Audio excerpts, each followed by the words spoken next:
Donasi dakwah Yufid. Yuk berikan amal jariah terbaik Anda untuk dakwah dan pendidikan Islam.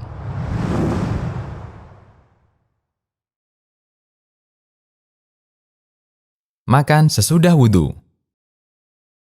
Apakah makan bisa membatalkan wudhu? Ada beberapa rincian tentang hukum ini. Pertama, makan daging onta.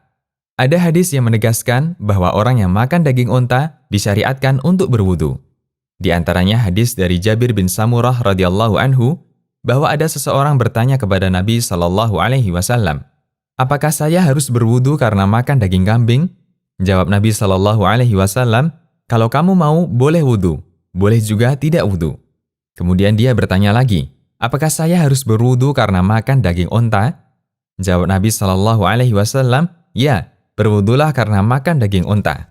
Hadis riwayat Ahmad, Muslim, dan yang lainnya. Apakah membatalkan wudhu? Ulama berbeda pendapat tentang hukum makan daging onta. Apakah membatalkan wudhu ataukah tidak? An-Nawawi menyebutkan, ulama berbeda pendapat tentang status makan daging onta. Apakah membatalkan wudhu ataukah tidak? Mayoritas ulama berpendapat makan daging onta tidak membatalkan wudhu. Sementara ulama yang berpendapat makan daging onta membatalkan wudhu, di antaranya Imam Ahmad, Ishaq bin Rohuyah, Yahya bin Yahya, Ibnul Mundir, Ibnu Khuzaimah, dan Al-Hafidh Al-Baihaqi Asy-Syafi'i. Syarah Sahih Muslim. An-Nawawi juga menyebutkan sejumlah sahabat yang berpendapat bahwa makan daging onta bisa membatalkan wudhu. Insya Allah, pendapat yang lebih mendekati kebenaran adalah pendapat kedua, bahwa makan daging onta bisa membatalkan wudhu, sebagaimana dinyatakan dalam hadis Jabir bin Samurah di atas. Kedua, makan makanan yang dimasak. Ada beberapa hadis yang memberikan kesimpulan hukum berbeda terkait makan makanan yang dimasak. Apakah membatalkan wudhu ataukah tidak? Kita akan simak hadisnya masing-masing. 1. Hadis yang mewajibkan wudhu karena makan makanan yang dimasak. Hadis dari Zaid bin Tsabit radhiyallahu anhu, beliau pernah mendengar Rasulullah sallallahu alaihi wasallam bersabda, yang artinya harus wudhu karena makan makanan yang tersentuh api. Hadis riwayat Muslim. Keterangan. Yang dimaksud makanan tersentuh api adalah makanan yang dimasak dengan cara apapun. Mur'atul mafatih. Kemudian hadis dari Ibrahim bin Abdullah bin Qarid bahwa beliau pernah melewati Abu Hurairah radhiyallahu anhu yang sedang berwudu. Kemudian Abu Hurairah bertanya, "Tahukah kamu kenapa saya berwudu? Karena saya baru saja makan keju. Saya pernah mendengar Rasulullah sallallahu alaihi wasallam bersabda, yang artinya, berwudulah karena makan makanan yang tersentuh api." Hadis riwayat Ahmad, Muslim, dan yang lainnya. Selanjutnya, kita sebutkan hadis yang kedua yang tidak menganjurkan wudhu setelah makan. Hadis dari Jabir bin Abdullah radhiyallahu anhuma. Saya pernah menghidangkan untuk Nabi Shallallahu alaihi wasallam sepotong roti dan daging, lalu beliau memakannya. Kemudian beliau minta dibawakan air, lalu beliau wudhu dan sholat duhur. Kemudian beliau meminta dibawakan sisa makanannya tadi, lalu beliau memakannya.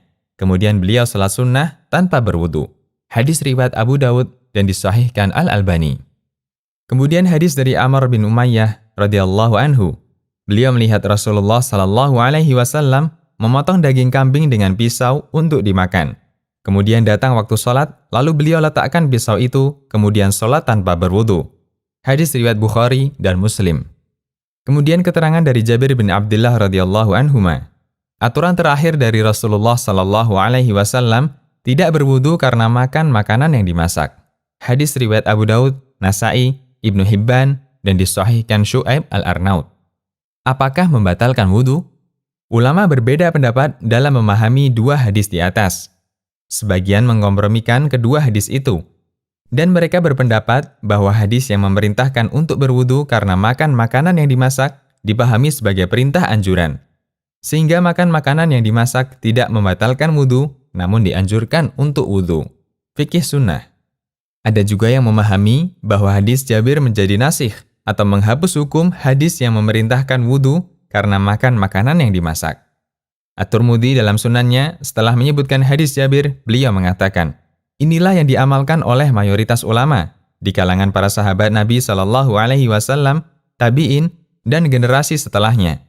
Seperti Sufyan Ats-Tsauri, Ibnul Mubarak, Asy-Syafi'i, Ahmad, dan Ishaq. Mereka berpendapat tidak perlu wudhu karena makan makanan yang dimasak.